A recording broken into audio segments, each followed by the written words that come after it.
disgusting. Look at him trying to swim to the rim to save his little fucking shitty life, stealing my wine. You don't deserve to live. Oh God, did he jump back in there? I even feel bad killing a gnat, actually. Psst, follow me on Snapchat. Hey everyone, welcome to my channel. My name is Kristen Leanne if you are new, and if you are new then maybe you're not aware, but I only use cruelty-free makeup and cruelty-free brushes, vegan brushes. In my opinion, for them to be cruelty-free, they have to be vegan because I don't know where that hair came from, and I'm not gonna take a chance. I put together this bin here of brushes that are my absolute must-haves, but let's go ahead and jump right into this, and I'm gonna show you all the brushes that I can't live without. So typically I put my foundation on with a beauty blender, but if I do not use a beauty blender, I'll use this brush right here. This is a Sigma 3D HD kabuki brush. I find this one like really easy to use because of this little like razorback thing. If you go to the desert, you know what that is. But this little like point here, it's easy to kind of like maneuver around the eyeshadow if you happen to do that first because you're doing a darker look, like this one. For setting concealer, I love to use my Sigma tapered highlighter brush. This is the F35. Just the way that this is shaped, kind of like tapered like, helps get in this area quite easily, but it's not too dense where it'll apply like too much translucent powder underneath your eyes. Also fits right here really well. You can also use this for highlighting. It is like the perfect shape and density to like throw some sweet highlighter on there. And also if you wanted to really use this for a bunch of different things, you can also use this for a little bit of contour as well. Next is powder brushes, and I'm not too specific on this, but there are like a couple here that I've pulled for you that I do use the majority of the time, and I'll tell you why. This first one is the Royal and Langnickel large powder brush. I like the way that this is like kind of like longer, and you can kind of see it's a little bit like floppy, and I like that because I like to actually like kind of like beat my face with it like this and like pat the powder, and it's also good for whisking around your face since it's not too dense or hard. It just kind of like goes over the top. And also if you have like the powder buildup like underneath your eyes for if you're doing a dark look, it flicks it away easily because of like how wiggly it is. This is the Zoeva 110 face shape brush. This brush is so tiny and little. This will work really well for after you put like a bronzer on and you wanna deepen it up a little bit. Or my favorite thing to use this for is like when I'm doing, you know, cream contouring underneath my foundation. Like it just gets in here really nicely without just making it too wide of an area that's contoured. Great for under here as well.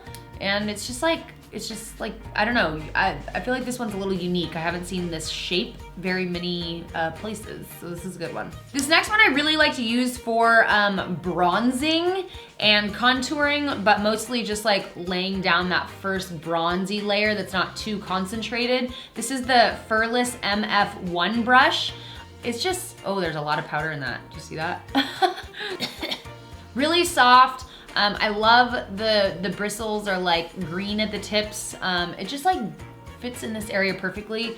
This next one, I'll use this for like more of a precise contour or deepening up my contour after laying down a bronzer if I'm, you know, doing that many steps. But this is the Luxie 504 large angled brush. So this one, the way that it is shaped like this makes it really like perfect. It just like fits right in this area really well. Also down here, if you're going to be contouring your jaw. So, and I also like to turn it this way once I've applied it and kind of just like do little circular motions and like the way that it's shaped this way, just like up and out into the hairline that way. This next one you could use for, you know, highlighting down here or also applying your contour there, depending on how many brushes you want to have in your kit or buy. But this is the Royal and Langnickel Complexion BMD 185 brush. First of all, I absolutely love that it's pink. Who else? Raise your hand. And it's really soft and it's you know, it's pretty dense. So I really like to grab, you know, some white powder and just like kind of lay that right in this area right here when I have completed my contour and I'm just like highlighting a little bit.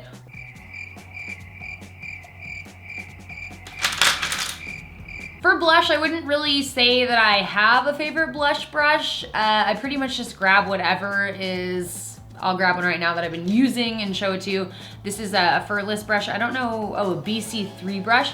It's just like, I like a brush that's like about this width and density, just to kind of like, you know, get the blush on there, but like plenty of brushes will do the job. Like this one I also really love. This is a Tarte brush, it's super soft. Let's talk about highlighter. So I'm very particular with my highlighting brushes. I like to use a fan brush sometimes. I was looking for one to see if I had it on my desk, but I don't. One of my favorites is, I would say this is my favorite above all of them, is the Royal & Langnickel Highlight and Glow BMD 265 brush. I love that it's purple. I love the shape. It's like, you know, it's kind of like flatter on, let's see if you can see it on the blue. It's kind of like flatter, like it's not round. So it makes it really easy to just kind of like, just apply right in this area and go down the nose here and like above the eyebrows, wherever you wanna highlight. This next thing is not actually a brush, but if you are creating your like, you would keep it with your brushes. Well, I would. This is just like a little spatula tool. If you don't have one and you're gonna be doing people's makeup, you definitely need one of these. You scoop out lipstick and mix it with lip gloss, or you scoop out glitter. I use this so much. Like, I scoop out ColourPop eyeshadow with this and put it on my hand. It comes out a lot brighter. So this is like, I open things with it. This is like key. I actually have like about 5 of them just sitting around here because I need them so much. So I wanna show you these brushes. One is pretty inexpensive and one's a little bit higher, but they're a little bit different. My go-to one is, this one is the NYX number 18 brush. When going for eyebrow brushes, you really need one that is quite thin when it comes to the bristles, like you can see that right there. And a lot of other ones that I have that are meant for eyebrows are thicker, and there's some hair sticking out and stuff that's not good for doing your eyebrows. The brushes really stay together. It's like really nice for drawing little hairs and eyebrows. If you've seen some of my tutorials doing my eyebrows, I've been using this one. This next one reminds me of the first eyebrow brush I ever had, and it was the MAC eyeshadow brush when I used to use MAC. But this one is the Zoeva Winged Liner 317 brush. I have never used this for winged liner ever. I just think it's too much brush to deal with when doing winged eyeliner. Like, I prefer something different that I'll show you later. But this one is quite thin as well, and it works pretty marvelously for doing eyebrows. This is the Sigma Tapered Blending Brush. It's the E40 one. That's actually what I used for this eyeshadow look here. I just love how long the hairs are. Fake hairs. It's really great for diffusing like a large area of eyeshadow. So if you have like a pretty small space here between your lash line and your brow, I wouldn't suggest this unless you're trying to go like all up in there, but like it gets up there. Next, this one I grab for like a ton. If I'm ever traveling anywhere or I'm at my desk doing makeup, I will always have this one near me. This is the NYX number 16 brush. It is just a little bit it's a little bit smaller than the last one, but it's even softer and it just blends out really, really well. It just feels really nice on your eye and gets the job done. So these next brushes, these are really great for kind of like getting all in this little area, and I'll kind of go through them quickly because I have a small handful here. But the first one is the Luxie 231 Small Tapered Blending. I find that this gets in the crease area out here just like really nicely, or in here if you're gonna do a color. And you can even do the lash line if you're gonna do like, you know, if you have big eyes and you're gonna do like a diffused eyeshadow under there. Next, this brush is pretty cool. I like this brush a lot. I've never seen one like it from any brush makers. I don't know, maybe you have. It's the Sigma Shader Crease E47 brush.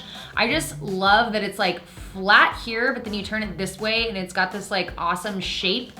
And this just like gets under the lash line really well, the outer edge of the eyelid or the inner, you know, like on the eyelid or in the crease. It just really gets a lot done. You can also use this to contour your nose. It's a little bit small for that, but you can definitely use it for that. Also for highlighting the brow bone. You can use this one for like so many different things. I really probably need about 7 more of these. This next brush is awesome. It is the Sigma Smudge E21 brush. I have never seen a brush like this. I absolutely love this brush. This is so tiny. This is perfect for smudging out eyeliner on the top lid. It's perfect for putting color in the inner corner here. It's perfect for smoking out a lower lash line. It just is so tiny and fits in those little areas perfectly without just getting makeup everywhere. Another brush that I absolutely love that is, I've never seen anything like this either. This brush is actually, I use it for something other than what it is labeled for. This is the Sigma Detailed Lip L04 brush. I do not use this for lips. I could see why this would be great for lips, but I typically am not a person who uses brushes on my lips. I just don't really like it. I don't see the point. I love to use this, same things that I just described for the other one, except more so I use this on the lower lash line and in this inner corner. How tiny that is just like really gets in there, and I looked and looked and looked forever to find a brush like this, and I never found one, and Sigma sent me this one, and I was like, yes! Congratulations, you've almost made it through Kristen's brush course. This, you guys have been asking me about this brush. This is the Tarte brush. This doesn't even have a name on it. This is just, I think this is what comes with their little like holiday kits and things like that for their clay paint like liners, if I'm not mistaken. It might be for sale on their actual site, but I'm not sure. I'd have to check. But I just love this angle, like it just works really well. It just gets in there really seamlessly. This next brush is actually from Michaels. I bought this for like $3, and it is the 2.0 Round Artist brush. Yeah, it's from Michaels. This one is just like great for doing eyeliner as well. It's pretty like flimsy and will kind of go where you need it to go, and just does some detail work really nicely, which I think is great. I always need if I'm doing little dots or like, you know, whatever you might be doing that you might need small little lines, but mostly I use it for my eyeliner, and it's like kind of like velvety soft as well. Those are my like holy grail brushes, and now that we're finished with that, I want to show you 2 other things that I think will be kind of useful, especially with Christmas coming up. You can put it on your wish list. Royal and Langnickel has these like packaged little guys right here. If you follow me on Snapchat, you always see me grab the glasses at hotel rooms and like you know, flip them over and just like put my brushes in there. This will kind of do the trick for you. Not only is it a set of brushes that you will find quite useful, it's a good little travel case, and you can set this up at the hotel and kind of use one for dirty. I typically will do face brushes in one and eye brushes in the other, and kind of like just do that. But I love that it like clicks together, and it's just like a super handy, nice way to carry your brushes. They won't get like all deformed and like misfigured like if you throw them in something. If you're wanting to spend a little bit more and have a little bit more of a variety and kind of be like, just grab this one thing and you're good to go, like on whatever trip or whatever job you might have, this is great. This is a Luxie, I still haven't taken the plastic off this. I love this. So I won't even touch this when I'm at my house because I just want it nice and clean, and I can just grab it when I'm gonna go travel. But I did have to clean all the brushes. It looks like this. It's just like full of brushes. Well, it was at one point. That about sums this up. Hopefully you found this useful. Let me know in the comments below if you've used any of these brushes. Do you love any of these brands? Do you hate any of these brands? What are your favorite brushes? If you were stranded on a desert island and could only bring 2 of them, what would your favorite brushes be? Which 2 would you bring? Like, given that you have all your makeup, of course. Please don't forget to like, share, and subscribe, and we'll see you in the next video. Bye, guys. I need some